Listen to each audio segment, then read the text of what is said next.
दुनिया का सबसे बड़ा हथियार ईरान के खिलाफ रवाना हो चुका है। आपके सामने दुनिया का यह सबसे खतरनाक और सबसे बड़ा एयरक्राफ्ट कैरियर है दोस्तों। जी हाँ, ध्यान से देख लीजिए, ये तमाम जनता के, दुनिया के लिए एक इंफॉर्मेशन भी है, जनरल नॉलेज भी है कि दुनिया का सबसे बड़ा एयरक्राफ्ट कैरियर, जिसमें एक साथ दर्जनों जहाज, भाई दर्जन भी नहीं, सौयों जहाज, फाइटर जेट उतर सकते हैं और एक सुपर पावर अमेरिका की तमाम नौसेना एक झटके में इस एयरक्राफ्ट कैरियर पर तैनात होकर किसी भी देश को मिटाने की ताकत रखती है। भाई इस एयरक्राफ्ट कैरियर को दुनिया का सबसे खतरनाक और बड़ा एयरक्राफ्ट कैरियर बताया गया है, जिसका नाम है गेराल्ड आर फोर्ड। दोस्तों, ऑर्डर दे दिया गया है इसे अमेरिका के द्वारा कि तेजी से ईरान की तरफ रवाना हो जाओ। इसके अलावा एक बड़ा एयरक्राफ्ट कैरियर और जो पहले से ही हफ्ते भर से रास्ते में है, ईरान के करीब है, George W Bush aircraft carrier, जो तीसरा एयरक्राफ्ट कैरियर है, वो भी रास्ते में है और ईरान के करीब है। तो दोस्तों, आप समझ सकते हैं कि दुनिया की सबसे बड़ी ताकत ईरान के खिलाफ रवाना हो चुकी है और अब रास्ते में है। उधर ईरान डर ही नहीं रहा। पता नहीं भाई इतनी हिम्मत कहां से आई है।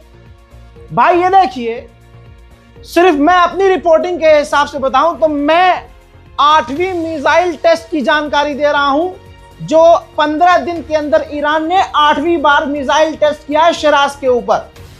लगातार ईरान इस तनाव भरे माहौल में हथियार टेस्ट कर रहा है। उधर नेतन्याहू अपने इजराइल के एयरफोर्स के चीफ के साथ मीटिंग करने की तैयारी में है बहुत जल्द। अमेरिका का मिडिल ईस्ट का जो सेंटोम है, अमेरिकी फौज, उसने ये एयरक्राफ्ट कैरियर जो मिडिल ईस्ट में है, जो तेजी से आगे बढ़ रहा है ईरान की तरफ, उस एयरक्राफ्ट कैरियर की भी तस्वीर जारी की है। हजरत अली शमखानी, जो सुप्रीम लीडर के एडवाइजर हैं खामनाई के, उन्होंने कहा है कि ईरान की मिसाइल सिस्टम, हमारा जो मिसाइल पावर है, वो रेड लाइन है, उस पर हम किसी भी हालत में बात नहीं करेंगे, कॉम्प्रोमाइज नहीं करेंगे। उधर ईरान ने रशियन रॉकेट के अंदर अपनी सैटेलाइट इंस्टॉल करके लॉन्च कर दी है। हजरत रजा पहलवी, जो ईरान की सरकार गिराकर गैर इस्लामी सरकार, वहां नंगी सरकार बनाकर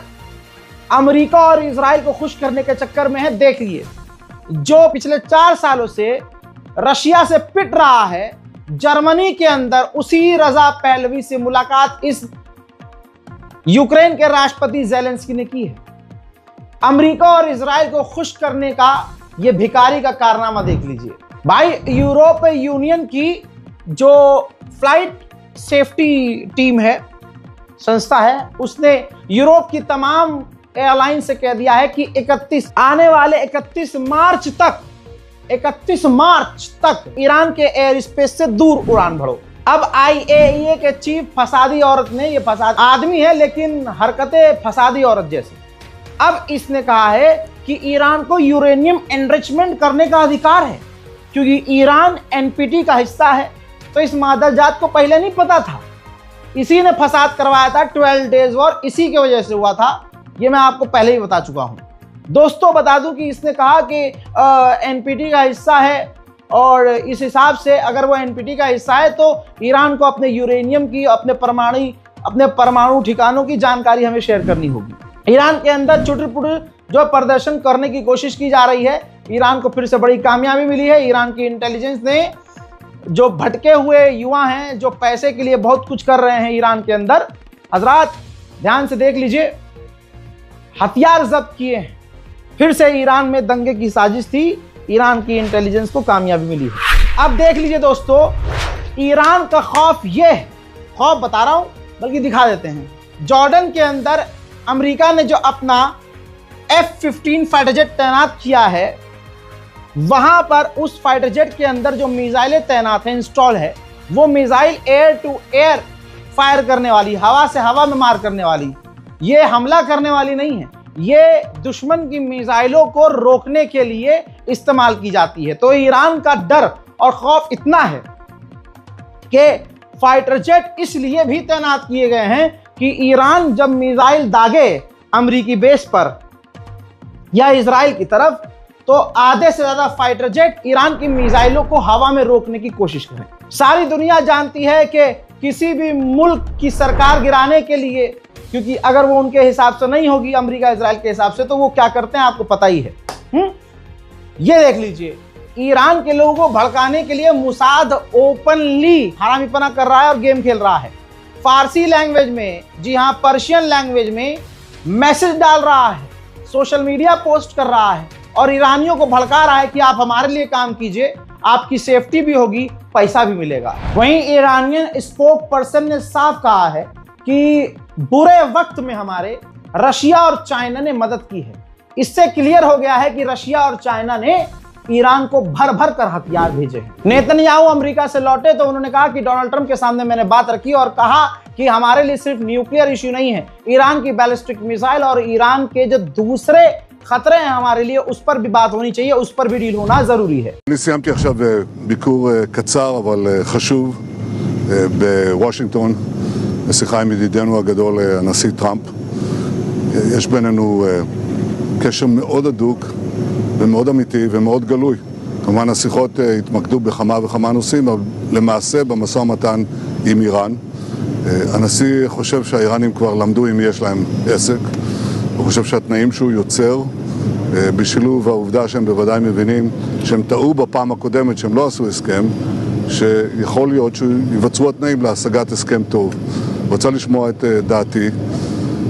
אני לא אסתיר מכם שאני הבעתי סקפטיות כללית לגבי טיב הסכם כלשהו עם איראן, אבל אמרתי שאם אכן יושג הסכם... खुलासा यह भी हो गया है कि डोनाल्ड ट्रंप प्रशासन ने ही जो स्टारलिंक की सैटेलाइट है हजारों की तादाद में स्मगल किए हैं ईरान के अंदर, ताकि उसी जो प्रदर्शन हुए, ताकि ईरान के माहौल को खराब किया जा सके। हजरात, बहुत बड़ा खुलासा है, बहुत बड़ी बात है। देखिए, ईरान के प्रेसिडेंट ने कह दिया है कि भैया हमारे दिल में कोई चोर नहीं है, किसी को अगर कोई खौफ है, डर है, शक है, तो वो आए और हमारी न्यूक्लियर जो साइट्स हैं उसकी जांच करें, हम परमाणु नहीं बना रहे हैं। ईरान का जलवा कुछ इस तरह से साफ नजर आ रहा है कि तुर्की के विदेश मंत्री ने साफ कहा है कि हम देख रहे हैं और हमारे पास ऐसी इंफॉर्मेशन आ रही है कि ईरान का जो यूरेनियम का एनरिचमेंट है, थोड़ा बहुत ईरान का ये एनरिचमेंट अमेरिका बर्दाश्त करने के लिए राजी है, लेकिन कुछ शर्तों के साथ। और हम देख रहे हैं कि अमेरिका डील चाहता है और ईरान भी डील करने के लिए राजी है। इसे कहते हैं जलवा ईरान का। हजरात, अब अंदर की स्टोरी ये आई है कि डोनाल्ड ट्रंप से नेतन्याहू ने जब जाकर अमेरिका में बात की है तो बंद कमरे में दोनों के बीच इस बात पर भी, इस टॉपिक पर भी बातचीत हो गई है कि दोनों ही मिलकर, अमेरिका और इजराइल दोनों मिलकर ईरान पर हमला करेंगे। अमेरिकी सेनेटर ने यह तक कह दिया, देखिए बात घूम के वही आ गई, कि अगर रिजीम चेंज होती है, खामनाई हटते हैं और अमेरिका का कोई गुलाम वहां का राष्ट्रपति बनता है, प्रधानमंत्री बनता है, तो रिजीम चेंज होते ही अमेरिका को अंधा तेल, ऑयल रिजर्व और बहुत कुछ मिलेगा। वेनेजुएला से ज्यादा तेल ईरान से मिलेगा। डोनाल्ड ट्रंप का बयान आया। डोनाल्ड ट्रंप ने कहा कि ईरान अगर डील कर ले तो काफी बेहतर है, अगर डील नहीं करेगा तो हमारी नेवी पूरी ताकत के साथ ईरान की तरफ बढ़ रही है, काफी मुश्किल हो जाएगी ईरान के लिए।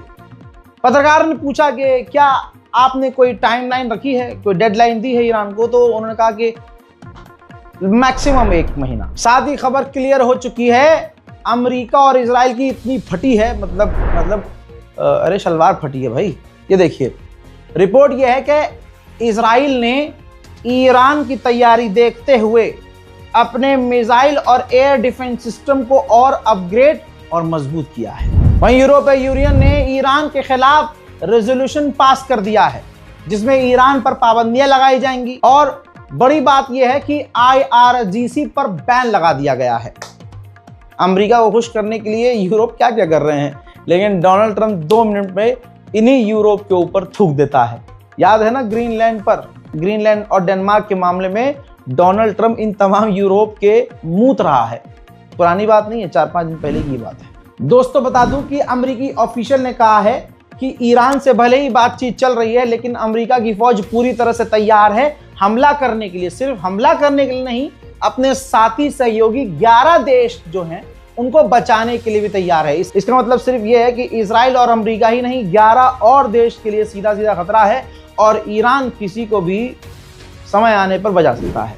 बोइंग कंपनी हथियार भी बनाती है, बम भी बनाती है। जी हाँ, जो जहाज बनाती है।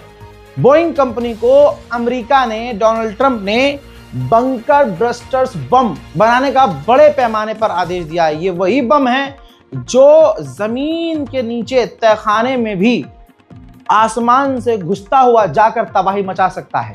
इसी बम का इस्तेमाल 12 डेज वॉर में ईरान की न्यूक्लियर साइट्स को उड़ाने के लिए किया गया।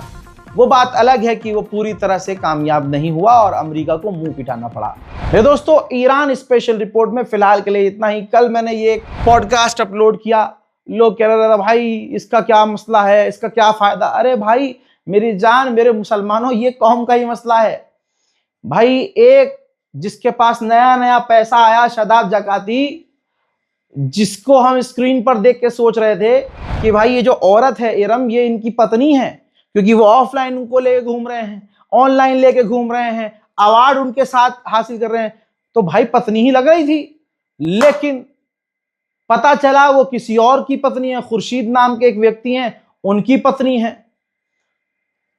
अब बहुत सारी चीजें थी, एक तरफा कहानी हमें पता थी।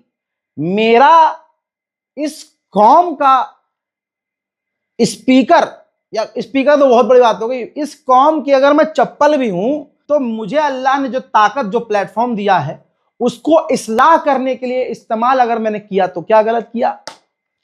रज़ा भाई न्यूज दो, अरे न्यूज तो मैं दूंगा ही मेरी जान, दे तो रहा हूं, लेकिन अगर कोई पॉडकास्ट करके, कोई इंटरव्यू करके मैं पैसा देकर किसी नाले में लौटने वाले को, पुलिट सुपरस्टार को बुलाकर बढ़िया पोस्टकास्ट कर दूं, मैं किसी एक्ट्रेस को बुलाकर, एक्टर को बुला के कर दूं, तो वहां व्यूज का मसला नहीं था। यहां पर था कि अपने चैनल के जरिए कौम में एक पैगाम जाए, इस्लाह हो जाए, क्या सही है क्या गलत है, दोनों पक्ष हमारे सामने आ जाए, आप सुने। तो देखिए, जाइएगा इस वीडियो को देखिएगा, पूरा वीडियो देखने के बाद फैसला कीजिएगा कि कौन सही है कौन गलत है। हालांकि मामला कोर्ट में चल रहा है। फिलहाल के इस ईरान स्पेशल रिपोर्ट में इतना ही। चैनल को सब्सक्राइब कीजिए। जय हिंद।